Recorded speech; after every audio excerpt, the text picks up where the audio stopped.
bien les copains là. Si vous savez comme je suis bien, je suis trop content de retrouver le sidecar Xiangjiang. J'avais essayé le Pékin Express il y a 2 ans sur la chaîne.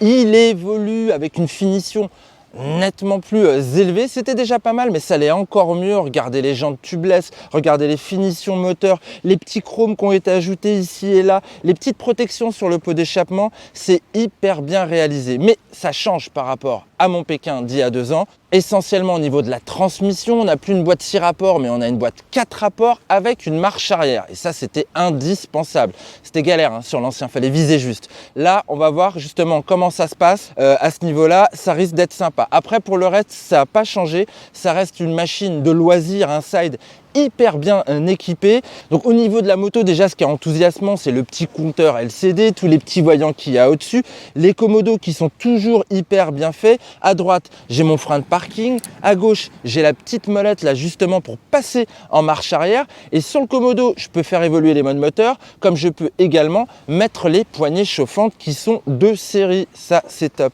Allez, je vous emmène de l'autre côté maintenant. Il est sympa le panier, il est super beau. Entre son petit support, la porte-bagages, les petits feux longue portée, ça c'est trop la classe. Le marchepied, le garde-boue, la finition et puis tout l'éclairage à LED, ça envoie. On va ouvrir la petite capote. Hop, là il y a des petites sangles qui raccordent un peu partout. Hop, hop et hop. Ah ouais, bah... Tiens, j'avais oublié dans le panier. Justement, le passager, il a prise 12 volts, prise USB, de quoi contrôler la tension de la batterie. On a le petit bouton pour allumer les feux, ça c'est cool. Donc on se retrouve avec ça. On peut décapoter aussi la roue de secours à l'arrière. Hop, et on fait quoi de tout ça? Bon, on met ça dans la malle qui est juste gargantuesque, quoi. C'est génial. Tout ce qu'on peut ranger, la capacité d'emport de cette machine. Du coup, je sors mon cascos. Hop, hop, les gants. Petite ceinture de sécurité aussi dans le panier, c'est bien. Hop, fermé. Bon bah, je vous emmène en balade, histoire de vérifier aussi s'il y a toujours de l'agrément malgré le changement de transmission. On va voir ça. En tout cas, on conserve les 61,2 chevaux, 45 kW, et les 62 Nm de couple. Mais bon, c'est un engin de loisir, c'est pas fait pour tartiner, c'est fait pour s'amuser. Et quelque chose me dit qu'on va bien s'amuser. J'ai invité un pote à moi, je vous explique après. Bip, bip. On retire la marche arrière, merci. Allez, c'est parti.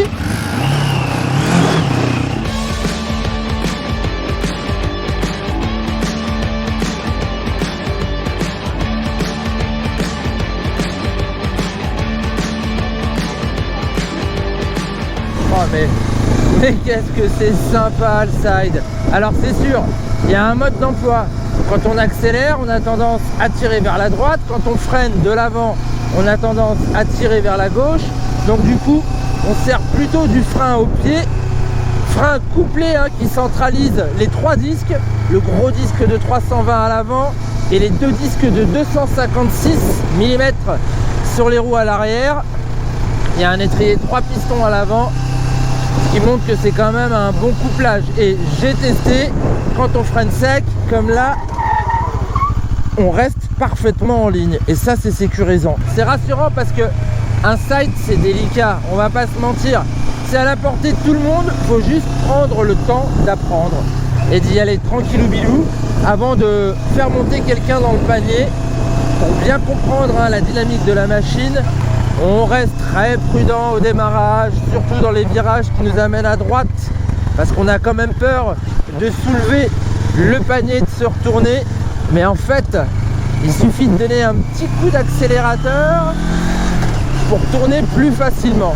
Alors c'est sûr, c'est un peu physique quand même, on est un peu physique sur la direction, mais c'est un coup à prendre, c'est assez rapide finalement. Alors je l'aime bien cette version Dynasty parce qu'il y a la marche arrière, et la marche arrière franchement c'est indispensable sur un sidecar. Et ce qui change, c'est qu'on a perdu 2 rapports. Ah, le drame. Bah non, c'est pas le drame du tout en vérité, parce que certes on a perdu un petit peu de puissance, mais on garde la même valeur de couple qu'auparavant.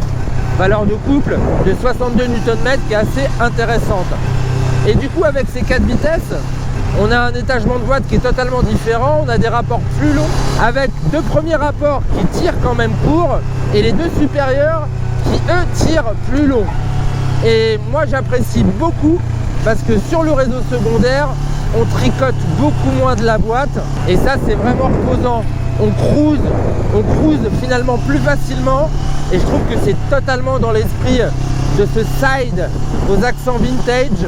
En fait, on fait tout sur le troisième rapport et on perd pas non plus en vitesse maximale. Alors les gars, pour rouler à 130 avec un side, il faut déjà avoir un petit peu d'expérience. Celui-ci monte à 130 sans problème, mais il faut quand même être un petit peu capé hein, pour se sentir serein. Pas de souci pour passer les vitesses également. En fait, 1, 2 et 3, 4 se passent avec le talon et avec la pointe sur le sélecteur double branche, on s'occupe de la marche arrière. Et on profite de cette mécanique de bicylindre parallèle double arbre, refroidissement liquide. Il y a des vibrations quand on arrive en haut dans les tours, mais c'est comme sur un custom. Ça participe vraiment à l'ambiance mécanique avec le bruit qui est très agréable. Les petits plop-plop là, la décélération, je trouve ça fameux. Après, en termes de dynamique, ça reste un side lourd, 365 kg quand même, mais qui est bien suspendu. Merci Kayaba. Pour les amortisseurs à l'arrière, il y en a 3, 2 sur la moto, 1 sur la roue extérieure du panier. La fourche également signée Kayaba. Et on a aussi un amortisseur de direction Fast Ace qui permet justement de canaliser le train avant. Sur les petites bosses en particulier, on a une meilleure tenue. Ah, j'adore le mettre en glisse dans les ronds-points, c'est rigolo. Je le trouve confortable. D'autant plus sur les grosses selles, la façon tracteur avec les ressorts en dessous. On est très bien installé. Et la position de conduite, on est un petit peu en hauteur. Évolution également de coloris cette année. Cette famille Dynasty qui est hyper classe, qui attire vraiment les regards. C'est un truc pour se balader à la cool et donner le sourire aux gens. En fin de compte, acheter ce side, c'est un acte de générosité. J'ose le dire. C'est hyper attachant le side. Certains diront que c'est les inconvénients des deux mondes, le monde de l'auto et le monde de la moto. Moi je dirais que ça n'a rien à voir. Faut pas voir ça comme quelque chose de compliqué. Faut se laisser le temps d'apprendre. Et c'est une autre façon de voyager. C'est hyper agréable. Le nez au vent et le fait de pouvoir emmener des passagers. D'ailleurs, j'ai mon compagnon de voyage qui m'attend. J'attends un invité spécial. Je sais pas s'il est parti se baigner.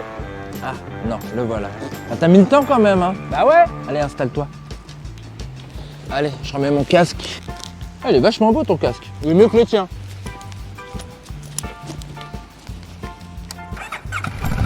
Oh, t'as attaché ta ceinture? Ouais, j'ai ma ceinture, ouais. Ok, allez, on y va.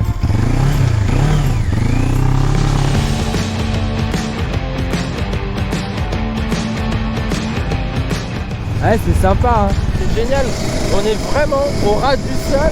J'ai l'impression d'être dans un petit coupé, quoi. C'est vraiment... je vois pas d'autres engins qui procurent cette sensation. C'est vraiment étonnant. Bah, tu vois, pour moi, c'est aussi sympa à conduire. Et je suis bien assis. Alors bon, je suis peut-être un petit peu grand pour le panier. Hein. Je dois plier les jambes. C'est pas tape-cul, hein. C'est bien suspendu, je trouve. Hein. Bah, tu vas voir, c'est pas si cher que ça. Hein. 13 890 €, c'est une somme. Mais à titre comparatif, la gamme du concurrent Oural démarre à 16 700 €, avec moins d'équipement et un moteur boxer AR 750 moins performant que le bicylindre parallèle de 650 cm3 du Changjiang.